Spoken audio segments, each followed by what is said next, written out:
여러분, 병원에서 약은 받았는데 몸은 왜 더 무거워지는 걸까요?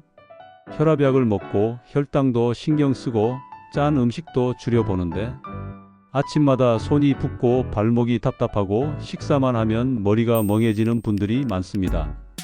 사실 이건 나이 탓으로만 넘길 일이 아닙니다. 몸이 보내는 신호를 놓치고 있다는 뜻일 수 있습니다. 의학계에서는 당뇨와 고혈압이 함께 갈 때 심장과 혈관의 부담이 더 커진다고 보고합니다. 그래서 오늘 이야기는 기적의 식품 하나를 소개하는 시간이 아니라 매일 먹는 밥상에서 어떻게 혈관의 부담을 덜고 식사의 균형을 되찾을 수 있는지 살펴보는 시간입니다. 그 중심에 아주 평범한 채소 하나가 있습니다. 바로 오이입니다. 값비싼 건강식품이 아니라 너무 흔해서 오히려 지나치기 쉬운 식재료입니다. 왜 하필 오이인가? 건강 연구 자료를 보면 혈압과 혈당 관리에서 가장 먼저 보는 것은 약보다 앞서는 생활의 토대입니다. 그 토대가 바로 수분, 나트륨 조절, 채소 섭취, 전체 식사량 조절입니다. 오이는 이 네 가지에 비교적 자연스럽게 연결되는 식재료입니다. 오이는 수분이 매우 많은 편이고 비전분 채소라서 탄수화물 부담이 크지 않습니다. 미국 농무부 식품 데이터베이스에 따르면 껍질째 먹는 생오이는 칼로리가 낮고 칼륨과 비타민 K를 어느 정도 제공합니다. 오이 한 개가 약처럼 혈압을 떨어뜨린다고 말할 수는 없지만 짠 반찬과 흰 쌀밥 위주의 식사에 오이 같은 비전분 채소를 먼저 더하면 전체 식사의 균형을 바꾸는 데 도움이 될 수 있습니다. 세계보건기구는 나트륨을 줄이고 음식으로 칼륨 섭취를 늘리는 것이 혈압 관리에 도움이 될 수 있다고 설명합니다. 다만 여기서 중요한 건 오이 한 가지만 많이 먹는 것이 아니라 전체적으로 덜 짜게 먹고 채소와 과일을 균형 있게 늘리는 방향입니다. 즉 오이는 주인공이라기보다 좋은 식사 습관을 시작하게 만드는 가장 쉬운 첫 단추에 가깝습니다. 어떻게 먹어야 실제 도움이 되는가? 첫 번째 원칙은 식사의 맨 앞에 오이를 두는 것입니다. 밥을 크게 줄이지 못하는 분도 괜찮습니다.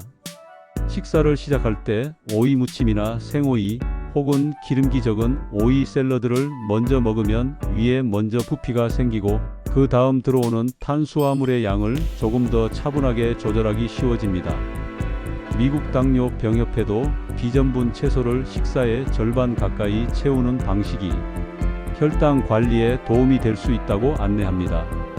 두 번째 원칙은 짠맛을 줄인 오이 반찬으로 바꾸는 것입니다. 오이는 건강한 식재료지만 소금과 설탕을 많이 넣은 무침으로 만들면 본래 장점이 흐려집니다. 그러니 진한 양념 대신 식초, 약간의 마늘, 소량의 들기름이나 올리브유로 맛을 내는 편이 낫습니다. 혈압 관리의 핵심은 결국 나트륨을 낮추는 것이기 때문입니다. 세 번째 원칙은 오이를 만능 해결사처럼 보지 않는 것입니다. 오이는 좋은 시작이지만 단백질과 통곡물, 콩류, 다른 채소와 함께 갈 때 더 의미가 커집니다. 비전분 채소는 혈당에 미치는 부담이 상대적으로 적고 식이섬유를 제공해 포만감을 돕습니다. 결국 중요한 것은 오이를 먹느냐보다 오이를 계기로 식탁 전체가 바뀌느냐입니다. 사람들이 자주 오해하는 부분, 여기서 꼭 바로잡아야 할 것이 있습니다. 오이를 먹는다고 당뇨가 사라지거나 고혈압이 싹 없어졌다고 말하는 것은 사실에 맞지 않습니다. 그런 표현은 시청자의 기대를 자극할 수는 있어도 신뢰를 잃게 만듭니다. 정확한 표현은 이렇습니다. 오이는 수분과 비전분 채소 섭취를 늘리고 식사 구조를 개선하는 데 도움이 될 수 있으며 이런 변화가 혈압과 혈당 관리에 보탬이 될 수 있습니다. 또 한 가지 신장이 약한 분은 주의가 필요합니다. 국립신장재단은 신장 질환이 있으면 몸이 여분의 칼륨을 잘 배출하지 못해 혈중 칼륨이 높아질 수 있다고 설명합니다. 따라서 만성 신장 질환이 있거나 칼륨 제한을 권고받은 분은 오이를 포함한 식품 선택도 의료진과 상의하는 편이 안전합니다. 혈액응고약을 드시는 분도 기억하셔야 합니다.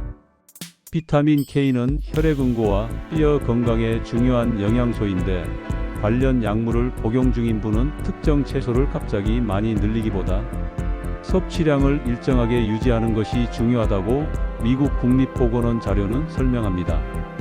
행동 유도와 마무리. 여러분, 몸은 비싼 것보다 꾸준한 것에 반응합니다.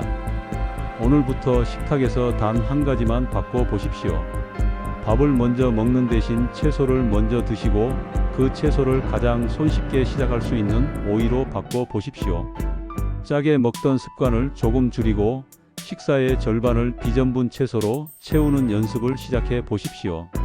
이건 치료의 약속이 아니라 생활을 바꾸는 출발선입니다. 연구에 따르면 생활 습관의 변화는 작아 보여도 오래 갈수록 차이를 만듭니다. 당뇨와 고혈압을 동시에 관리해야 하는 분일수록 한 가지 음식의 기적을 찾기보다 매 끼니의 구조를 바꾸는 쪽이 훨씬 현실적입니다. 오늘 장을 보실 때 오이 한 봉지를 담아 오십시오. 그리고 저녁 식탁에서 가장 먼저 한 접시 꺼내 드십시오. 여러분의 혈관은 거창한 결심보다 이런 작은 반복을 더 오래 기억합니다. 여러분, 건강은 어느 날 갑자기 좋아지는 것이 아니라 매일의 작은 선택이 쌓여서 달라집니다. 오늘 말씀드린 내용 가운데 단 한 가지만이라도 꼭 실천해 보셨으면 좋겠습니다. 이 영상이 도움이 되셨다면 구독과 좋아요로 함께 해주시고 알림 설정까지 해두시면 시니어 건강에 꼭 필요한 내용을 빠르게 전해드리겠습니다. 댓글에는 나는 오늘부터 식탁을 바꾸겠습니다. 이렇게 여러분의 다짐을 꼭 남겨주세요. 여러분의 한 줄이 또 다른 누군가에게 큰 용기가 됩니다. 여러분의 건강한 변화를 진심으로 응원합니다.